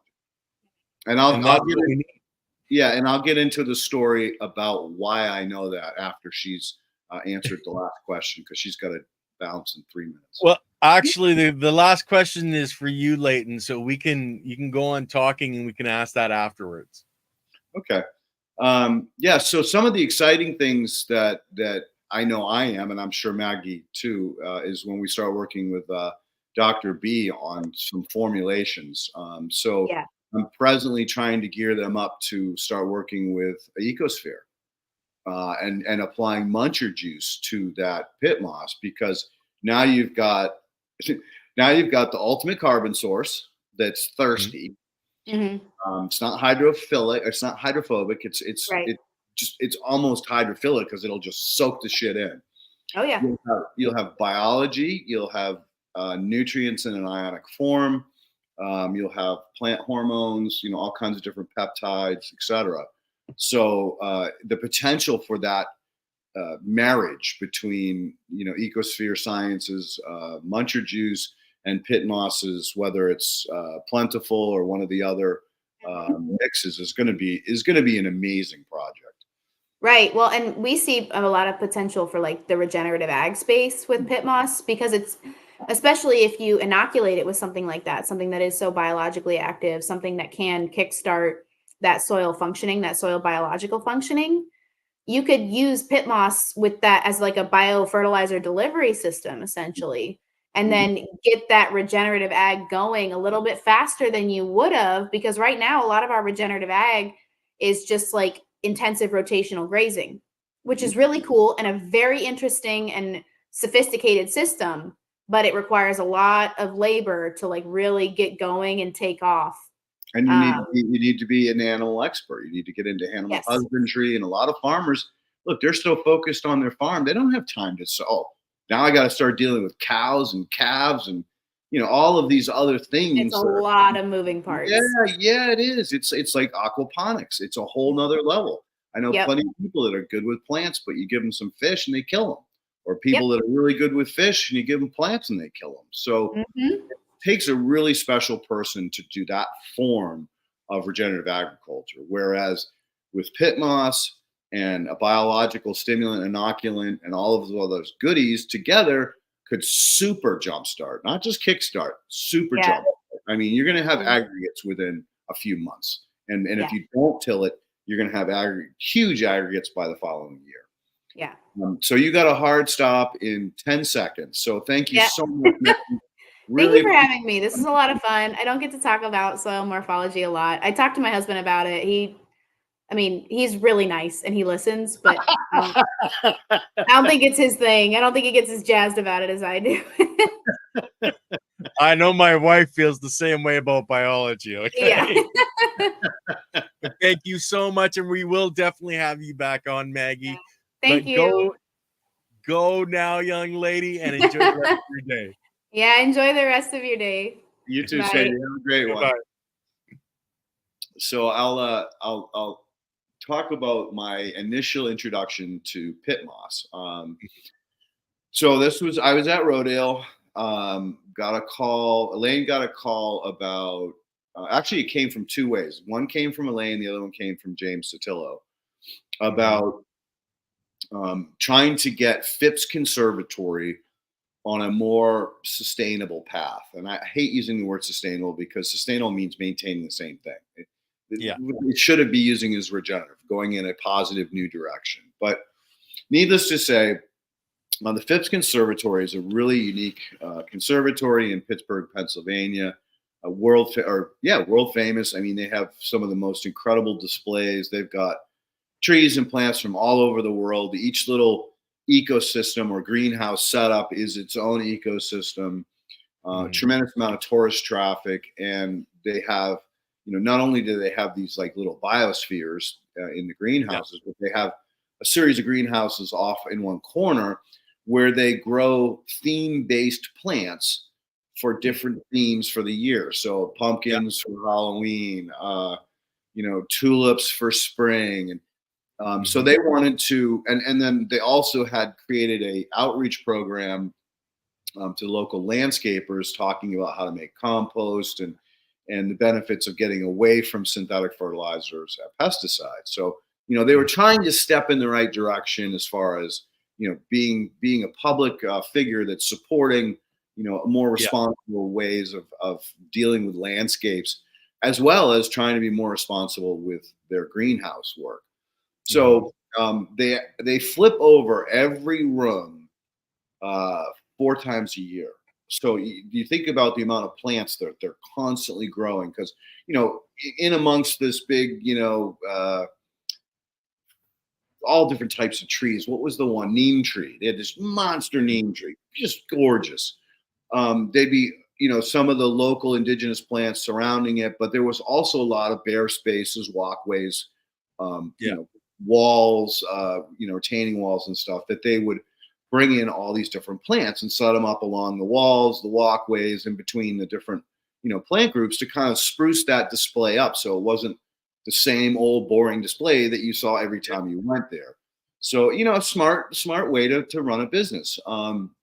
Well, their greenhouse production was purely synthetic, and they wanted to move into a more, again, sustainable, regenerative approach to their plant production, because, like I said, they produced a ton of plants for these displays. So, needless to say, got involved. That's where I met Mott Hadley at the time. He had just finished building his prototype. Actually, this was his second prototype. It was more of a commercial prototype for taking these, cardboards and newspapers and stuff and grinding them up and making the substrate. And so they wanted me to work with him. They wanted to use his substrate instead of PittMoss, and they wanted to work with me to introduce biology instead of just NPK. Now, unfortunately, at this point in my life, I was not who I am today. Did not clearly understand that we could have significantly reduced the NPK and dramatically increased the number of biological applications and truly gotten the response they were looking for. But again, I was pretty green back then. So bottom line is we did 4 tests side by sides. So, and control, PittMoss, compost, and all 3 were treated with compost tea. The control was treated with synthetics. Okay. Right.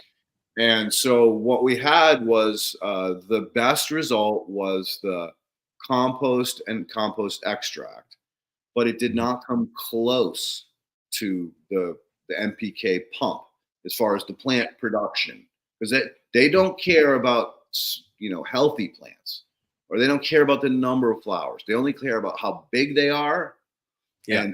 and obviously the color of the flowers, so on and so forth. So it's all about pump, churn and burn, churn and burn. So Yeah. side by side, even compost and extract failed to their standards or their requirements. PittMoss, in their mind, was a catastrophe because the plants didn't do very well. They were, you know, stunted was an understatement compared to compost and compost extract, let alone NPK. To me, I was like, oh my God, you guys just figured out how to support biological life on another level. Because basically what happened was all the bacteria just set up shop on the PittMoss and turned its back on the plant, did not associate with the plant at all. So to me, I was like, oh my God, this is the best form of substrate that I could use. It's going to hold better than peat moss. It's going to hold better than core. It's going to hold better than compost itself. It holds more moisture. And moisture is the key to supporting biological life. So you talk about a substrate to safely deliver biology into a soil system. Oh my God, it was like the light bulbs went off. Hell, the friggin' spotlight went off. So that was my original experience with PittMoss. And then Mont and I stayed in touch, and you know, he struggled to get traction, like we all were at that time. Nobody really understood what the fuck we were doing. And eventually he got Shark Tanked. And yeah. So he got Shark Tanked. He went, you know, pretty big time. Now when I called, I got his assistant. I couldn't talk directly to him. And so it got kind of choppy and dicey. And then, you know, eventually I just stopped trying to call him because I had to go through layers of people, and I don't know whether they even gave him the messages that I were calling or not. Yeah.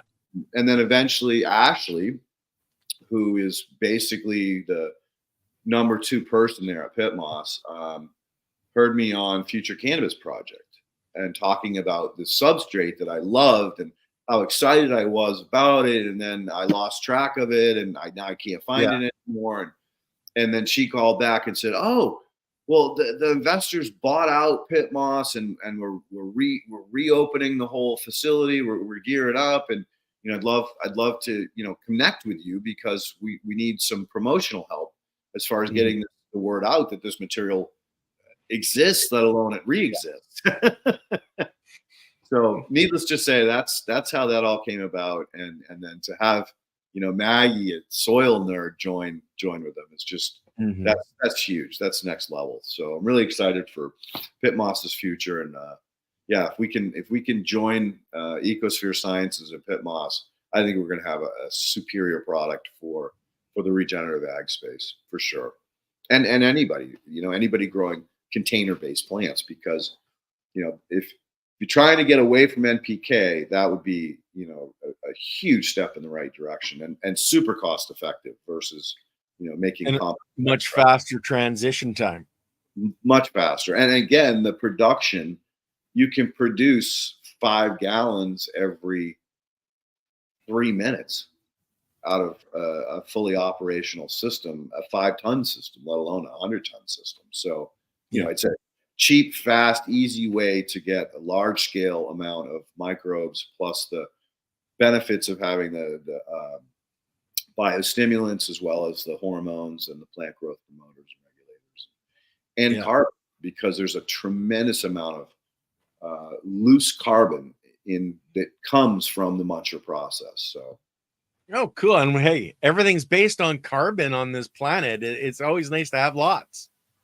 So I'm gonna throw something at you. This is something I've been working on for 2.5 months. I've locked horns, banged foreheads with Craig a number of times, and trying to figure out how to better transition people who come up to me and say, Leighton, what's the NPK value of your compost, right? Or Leighton, what's the NPK of muncher juice? And so I've transitioned into this thought, and I'd love the audience's feedback on this as well. So when someone says, "Hey, Leighton, what's the NPK of this?" and I'm like, instead of getting mad and being like, "Fuck chemicals," right? I'm going to say, "All right, so I think in order for me to answer that question for you, I need you to think about CNPK, carbon NPK," and they'll automatically go, "Oh, well, what do you mean?" And I said, "Well, there's a lot of information about carbon right now. We've got carbon CO2 sequestering. We've got carbon sequestering in the soil, carbon sequestering in the friggin' forest. Carbon has become a real big buzzword. So do you understand what carbon is?"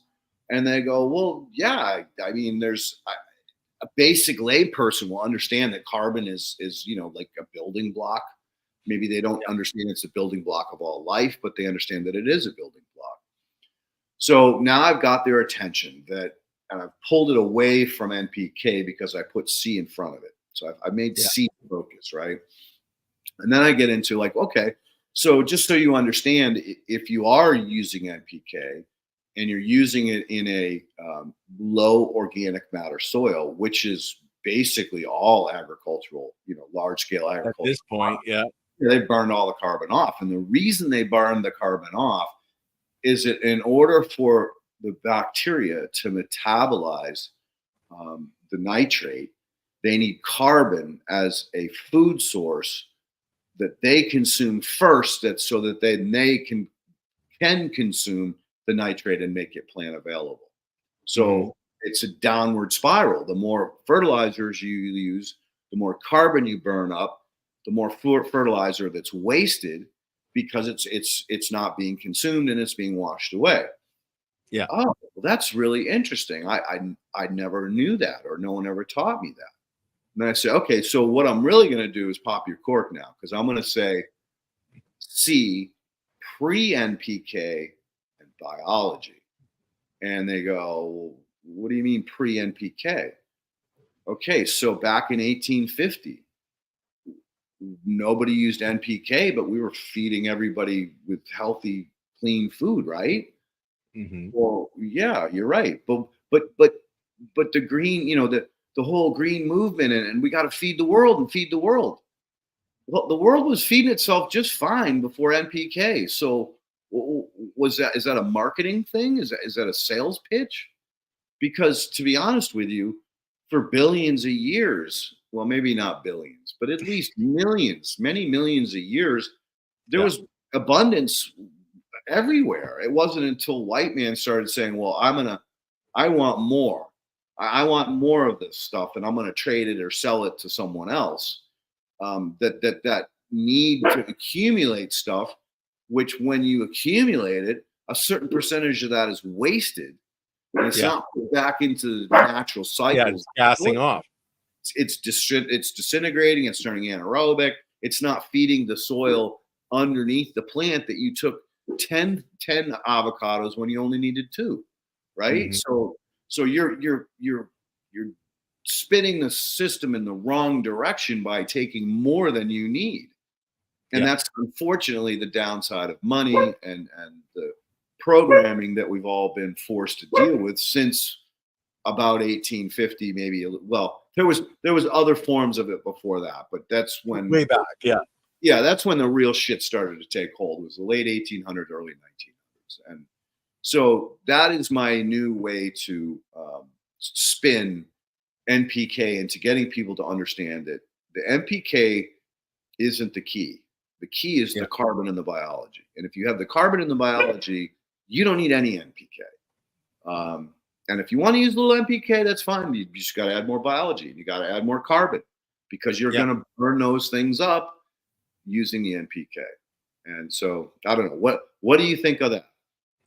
I think it's a good way to walk people through the idea and slowly change their mind and point of view, because that's all it really is a point of view that has been programmed into everybody's mind to look at just here and we need to exactly bend it over into the sea and then into the biology, and combination, like you said, of biology and carbon. Once you have all the building blocks, the biology does the job that it was designed by Mother Nature to do. Yep. So that's my my latest approach to dealing with shifting the minds of the program away from the focus on NPK and into the carbon. And I think, because you and I know, as soon as I start with someone says, "Oh, what's the NPK?" And I said, "Oh, you don't need that. We have the biology." Glazed over. I lost them. I lost them. They're like, biology. What? No, I'm not interested. I don't want to learn anything new, right? Or what the fuck are you talking about? It's just dirt. What do you mean biology? But carbon seems to be a good way to bridge NPK to biology. But we'll see. That, I mean, that's my new goal, brother. Well, like Lily says, plant the seed, let it grow. Look at the horizontal soil system. You planted the seed, and look where it has grown to now. Yeah, it's crazy how popular it's gotten. Got hit up a couple more times this spring, producing some scale farms in New York. So we'll have more online soon, Ken, that will come on the podcast and talk about their reactions.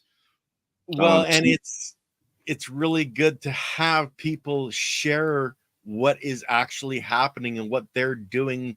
You know, it's everybody needs that validation in their own minds to see it happening, to actually start believing it. Yeah. Got to touch the nail hole, Jesus' crossed hand, before you freaking believe in his ass, right? Yeah. All right. So there's a couple more questions bounced up. You want to pound through those? See where it goes? We'll hit with perpetuals here. So bacteria associated with PittMoss, fungi with the plants, or did it just promote bacteria? No. Think about fungi.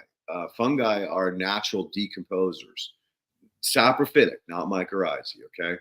But the saprobes, oh my God, they just chewed that stuff up. I mean, they were all about setting up shop there.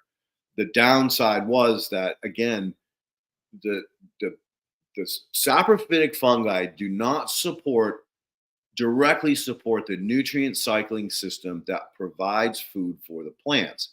What they do is the saprophytes provide soil structure, water and nutrient movement. They support micro and macro arthropods, and even some of the small vertebrates and mammals. So there's a whole ecosystem that live on the saprophytes, both their spores, their hyphae, as well as their fruit. So that's a different animal than what we call nutrient cycling or soil food web nutrient cycling.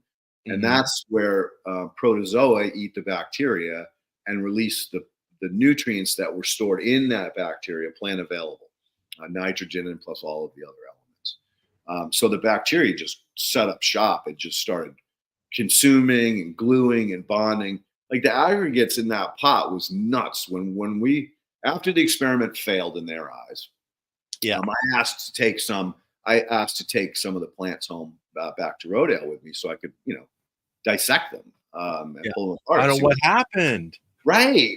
Come on, man. You know me, you're a curious motherfucker. So I got them back there, and I pulled the PittMoss thing out. It was like a lollipop. I mean, it was just a fucking perfectly formed lollipop that I had to work at to break apart. Whereas the PittMoss was just, I pulled it out of the pot. It stayed together, but it just fell apart relatively easy compared to the PittMoss. So that's when I was really excited about PittMoss as a potential media or substrate to deliver advanced biology into soil systems. Now, Dodd, I don't know where you are, but it's available across the U.S. They're working on Canada. It's not up here yet, and I'm not sure if they're working on any other parts of the world. So just Google PittMoss.com. They're out of Pittsburgh, Pennsylvania. They've got plenty of suppliers up and down the East Coast, some in the Midwest. They struggling to get a supplier out here on the West Coast, although their new, I believe he's COO, who has brought a potting soil to market in the big houses. So he was doing Home Depot, Lowe's, Walmart. Has some really good experience with rail cars and also Right. trucking, obviously. But trucking, when I purchased a truckload of PittMoss for a project I was doing out here a few years back, it was probably $12,000 for the trucking, and that just makes the product like Astronomically priced. well, yeah. It took a lot of justifying to get the client to bite on that level of cost per unit because of the transportation. But if the new CEO gets his connections with Conrail, I forget what the big one is, the national rail lines. Okay. If he can get that, then railroad cars are way cheaper than individual semis. They don't use the fuel levels, so that will knock the price down. Or if they get a investor to set up a plant out here on the West Coast, then that would be even better. But we'll see where it goes. So I don't know where you are in the world, but yeah, just go Google PittMoss.com, reach out to them. I'm sure they'll figure a way to get it to you. And that's it. Where there's a will, there's a way. It always happens that way.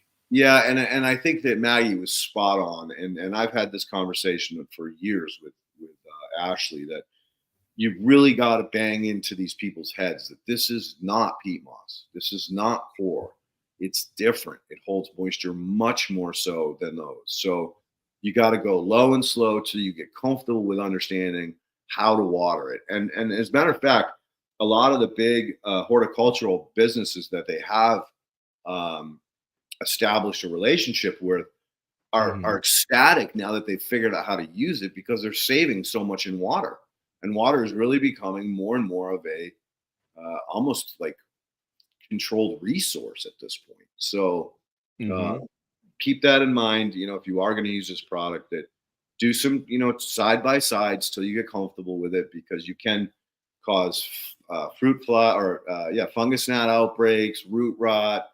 All of those, fungal diseases when you have too much moisture in the soil.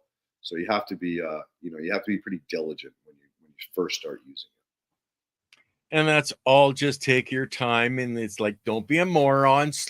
Low and slow, and don't be your own worst enemy. That's me. Okay.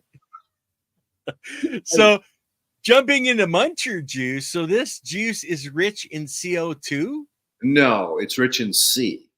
So a lot of people don't understand, right? Carbon, the element carbon is a very, very small atom. If you could pull up the periodic table, we could look at C and you could see the molecular weight.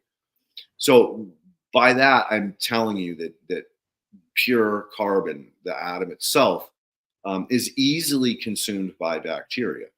And the bacteria wants the C because it functions in certain metabolic processes. It can use the carbon as a fuel source, or it can use the carbon to divide itself, which is really important, because the bacteria want to divide like crazy, and we want them to divide like crazy. Because the more they divide, the more they build soil aggregates, the more they attract protozoa, the increased nutrient cycling you'll get. Now, there's a certain point where they get a little bit out of whack, but that's okay, because the further they get out of whack, the faster the protozoa start dividing, and now all of a sudden you've caught back up. So no CO2, C, and lots of it, and small enough parts that it has a lot of surface area. So again, it changes the value of what's around it. And you have to have that carbon. You just have to have it. Again, that revelation that carbon is more important than NPK. I gotta beat that into people's heads, man. There's got to be a better way to get that word out. We'll just have to keep working on it, and one day it'll just come to you where it's just so simple to explain it. Yes, perpetual C, no oxide. That would have been the easy way to say it. You know me, I'm a roundabout guy. Well, yeah, but explaining things the way that we do, because I use a lot of stories, it really helps people to connect with the information. It's almost as good as music. Would be the next step, is putting it into a song. And I learned that at a very young age. Parables. Yeah. Right? Parables are a very, very powerful learning tool to getting people to understand the message, not just hear what you're saying, but understand the message. Yes. Yeah. And that's what it is. It's opening the understanding. It's opening the door into really a new reality for most people, because there's very few people that understand a lot of this stuff. But we're going to jump on to the last statement per se. Are you on a beach, Leighton? If so, sweet. Oh man, I try not to tell people or show people where I actually live, because you'd hate me. So I have think of me as, in a U shape, and the opening is to the ocean. So I'm literally about 2 blocks, one, two, three blocks from the ocean. It's about a 5-minute walk, a 1-minute drive, to endless white sandy beaches. And then I have dunes on the left of me, dunes on the right, and dunes behind me. And the dunes behind me, before they shut them down, I don't know if there was a lot of homeless people that moved in there during COVID, and they had some fires that got stupid, and shit happened. And then they posted all these signs, no trespassing, cameras, and so we can no longer go back there. But it was literally like walking into a whole nother world, Ken. I used to love to take Poe back there and just walk around. I mean, it's like there's these huge bowls and canyons and little lizards running around. It's a whole nother world back there, and it's a shame that we can't use it like a park. But I understand that there's issues with leaving large tracts of land wide open, and people come in and they start causing trouble, and it's sad. I mean, damn, if I was homeless, I'd have hunkered up in there and shut my mouth and kept it as quiet and clean as possible, because you wouldn't even know you were there. But it is what it is. Well, we're living in interesting times. That's what Lily and I just keep saying to each other. We're just living in very interesting times. Yeah, I think it was the Chinese curse, right? May you live in interesting times. I don't know whether it was Chinese or Japanese, but it was one of the two. That was their ultimate curse, was may you live in interesting times. And yeah, we are living in interesting times. Well, like I've heard rumors that your San Andreas is going to pop here in June, and somebody was saying something about nuclear weapons off of the Florida coast, and there's just so much craziness happening out there. You don't know what's fact and what's fiction anymore. No, and that's by design. Yes, that's how they divide us, is to create all of this turmoil so that we don't know what's right or wrong, or who to listen to or who not to listen to, and what to trust and what not to trust. Yeah, I mean, the obvious thing is, the San Andreas is going to pop, man. It's going to pop sooner or later. I mean, the last big one was what, in 1909, I think it was. I mean, something like that. Yeah, the 80s was bad, right? 86, that was bad, but the early 1900 one was like devastating. Yes. And it's going to happen again. And, I didn't get a chance to talk about the soil morphology around where I live, because it's really, really interesting. And when we get her back on again, I will talk about it, because what most people don't understand was that in California, you have the Central Valley. The Central Valley has mountains on both sides of both ends. And it used to be a giant lake. I mean, a fucking biggest lake in the United States, maybe even the world. And as it rained and collected more and more moisture, because it was in a bowl, it got to a certain level, and then it started to break through between the mountains and created rivers. One of the main rivers is the one that goes through San Francisco. San Joaquin River, I think is what it's called. I'm not really sure, but there was another one right here in Oxnard. And you can follow it all the way up into Moore Park, and it's the one after that. It doesn't matter. A few towns after that, and you get to this certain point where you start to rise up, but you're still in a deep valley, and then you come down into the Central Valley. So I could totally see how when that lake got to that certain level, that this became a major river, and that's why they grow strawberries out here, because of the weather and because of the soil. It's so silty and so fertile. I mean, they beat the fuck out of the soil, and it just keeps producing and producing. Now, bad news is the dust around here, holy shit. And that's exactly what she's talking about, is that, you know, when you beat these soils like that and you don't cover crop and you don't keep them moist, they goes away. Yeah, they blow into the ocean, man, which it's not a bad thing. It's feeding the microorganisms in the ocean, but it's kind of tough to, you know, live in a dust bowl. Well, you're choosing that, man. I live up here. It's beautiful. It's green, or it's white. You know, the choices we have in life, you know. I'm happy where I am. I like the temperature. I like the sun. I like the beach. I like the water. So I'll put up with it. Dust is not a problem. Okay, guys. So we're at the 2 hours. We've got James White next week. So anybody that wants to learn more about horizontal gene transfer, anything new that he's going to be talking about, you know, it's going to be an amazing show. So is he going to stay for the full 2, or is he going to cut after an hour? Did he say? I don't know. He hasn't told me that at all, but then I'll be reaching out to him this week to find out, you know, make sure he remembers that he's got this coming up, you know. Yeah. I'm super excited about that. So then we have, when are you going on vacation? On May what? The last what we're going to have James, then we're going to have hopefully Bob Faust, and then the next 2 weeks I'm taking off. So the end of May and the first week of June, I'm going to be in Ontario. I'm going to be at Grow Up, and then what's called Camp Cannon, which is basically a camping event where everybody smokes cannabis, and we're all going to go and eat from what the chefs cook every night. Nice. Well, a well-deserved vacation for you and Lel. I hope you guys have a wonderful time and great weather to enjoy nature and nature's gifts. Well, I get to go, Lily has to say, because we still have too many puppies right now. So I'm not going to say anything because, like, I don't want to get my wife mad at me, guys. Okay. Oops, sorry about that. Open mouth, insert foot. Oh, yeah, it's all right. All right, guys, I'm going to end the show here. We'll see you on Wednesday with myself and Andy Lopez.